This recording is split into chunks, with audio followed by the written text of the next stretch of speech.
नमस्कार, मैं विकास सिंह और आप देख रहे हैं एक न्यूज़ 24। देखिए, महाराष्ट्र में बीते एक दो दिन पहले बड़ा जो है वो आपराधिक घटना को अंजाम दिया जाता है और बाबा सिद्दीकी की हत्या कर दी जाती है, जिसके बाद साजिश के तहत यह हत्या हुई या इसके पीछे क्या वजह रही, राजनीति पर बहुत गर्म है। तो हम तमाम मुद्दों पर बात करेंगे, इसके पीछे की बड़ी वजह क्या है ये भी जानेंगे। और इन तमाम मुद्दों पर बात करने के लिए इस वक्त हमारे साथ में खास मेहमान है पूर्व आईपीएस अधिकारी अमिताभ कुमार दास जी हैं। स्वागत है सर। जी धन्यवाद आपका। महाराष्ट्र में बाबा सिद्दीकी की हत्या, इस हत्या के पीछे की बड़ी वजह क्या रही सर? जी ये बड़ी सनसनीखेज हत्या है जो परसों हुई है विजयादशमी के रोज़, और बम्बई में बांद्रा जो वहाँ का पॉश इलाका है वहाँ बाबा सिद्दीकी को गोलियों से छलनी कर दिया गया। और ये पूरा मामला मैं बताता हूँ दर्शकों को। ये जो बाबा सिद्दीकी थे ये मूल रूप से बिहार के रहने वाले थे, गोपालगंज के रहने वाले थे। और इनके पिता जो थे वो छोटा मोटा काम करते थे, घड़ियों की मरम्मत करते थे। और बाद में जो इनकी फैमिली थी ये रोजी रोटी की तलाश में बम्बई जाके बस गई। और बम्बई में बाबा सिद्दीकी जो थे उन्होंने बहुत अच्छे पैसे कमाए, खास के कंस्ट्रक्शन वाला में। और आप कह सकते हैं कि सैकड़ों करोड़ का उनका कारोबार फैल गया था।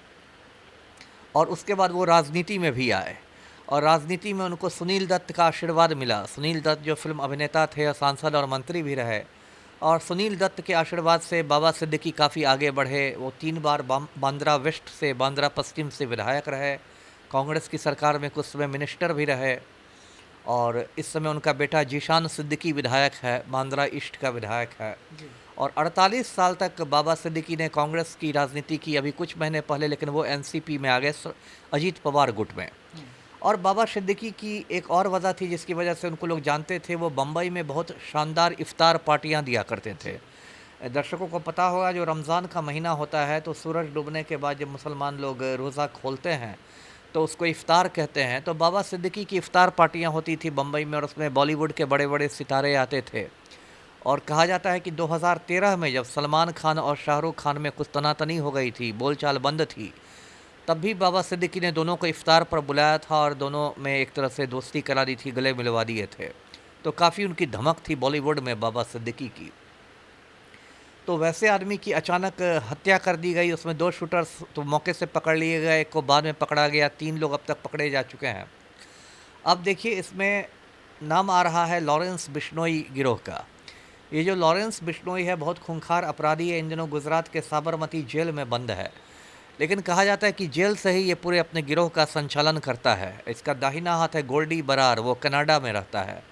और ये माना जाता है कि लॉरेंस बिश्नोई के गिरोह में लगभग 700 शूटर्स हैं जो उसके हुक्म पर किसी को भी टपका देते हैं, खलास कर देते हैं।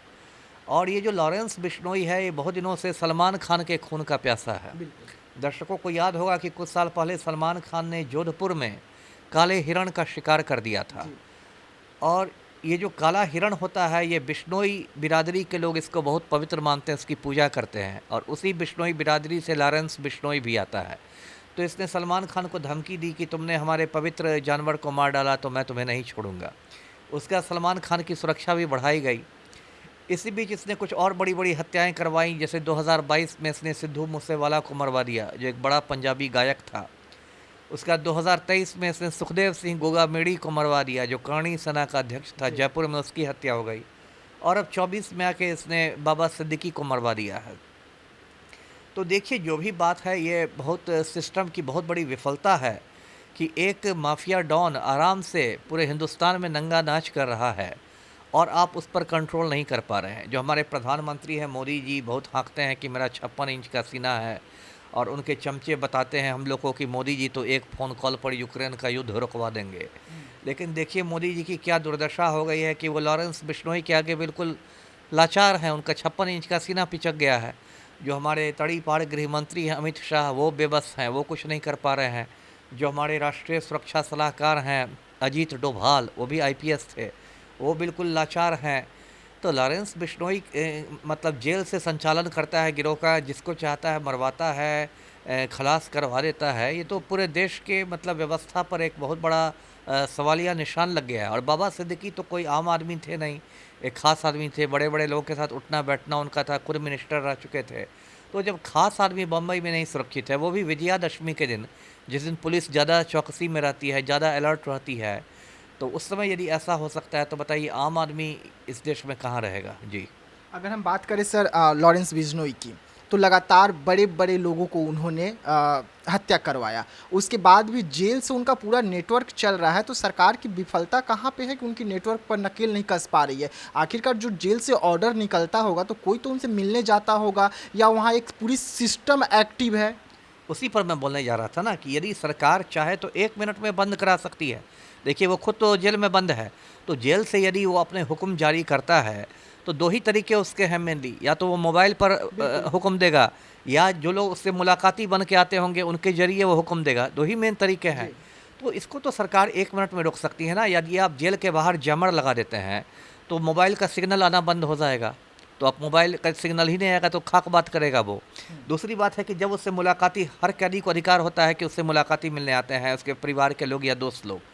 तो जब भी लॉरेंस बिश्नोई से कोई मुलाकाती मिलने आए तो उस बातचीत के दौरान वहाँ पर एक जेल का अधिकारी तैनात रहना चाहिए, जी। जिससे कि वो कोई उल्टे सीधे गलत सलत ऑर्डर्स नहीं दे। लेकिन यदि इतनी मोटी बात जो एक बच्चा भी समझता है कि क्या रोका जा सकता है, यदि वो भी सरकार इम्प्लीमेंट नहीं कर पा रही है, तो इसका तो मतलब है कि उसका इतना ज़्यादा खौफ है कि पूरा प्रशासन उसके सामने बौना हो गया है, या फिर वो इतना ज़्यादा भ्रष्ट है सिस्टम कि उसने सबको खरीद लिया है, सब लोग उसके पॉकेट में ही हैं, तो उस पर रोक कौन लगाएगा? तो जो भी हो, चाहे वो खौफ हो उसका या लालच हो, दोनों ही बहुत शर्म की बात है इस देश के लिए कि एक माफिया डॉन ने देश को नचा दिया है। मोदी जी जब सत्ता में आते समय बोलते थे कि हम तो दाऊद इब्राहिम को पाकिस्तान से पकड़ के लाएंगे। यहाँ दाऊद इब्राहिम को क्या पकड़ के लाइएगा, जो हिंदुस्तान के जेल में बंद है लॉरेंस बिश्नोई, वो आपके काबू में नहीं है। जी। अगर हम लॉरेंस बिजनोई की बात करें और बाबा सिद्दीकी की, तो दोनों के बीच में रिश्ते क्या रहे कि जो हत्या हो गया? नहीं, रिश्ते यही थे। देखिए बाबा सिद्दीकी सलमान खान के, जैसा मैंने बताया, बहुत करीबी थे, और लॉरेंस बिश्नोई जो है वो सिर्फ सलमान खान को नहीं बल्कि उनके सारे करीबियों को भी टारगेट कर रहा है। वो एक तरह का खौफ का माहौल पैदा करना चाहता है, जिससे सलमान खान भी खौफ के माहौल में रहें और उनके जो मतलब इर्द गिर्द के लोग हैं, उनसे जुड़े हुए लोग, उनके सर्किल के लोग भी खौफ के माहौल में रहें। तो एक तरह से वो एक साइकोलॉजिकल मतलब वार कर रहा है, लोगों को मरवा के डरा के ये सब करके। जी।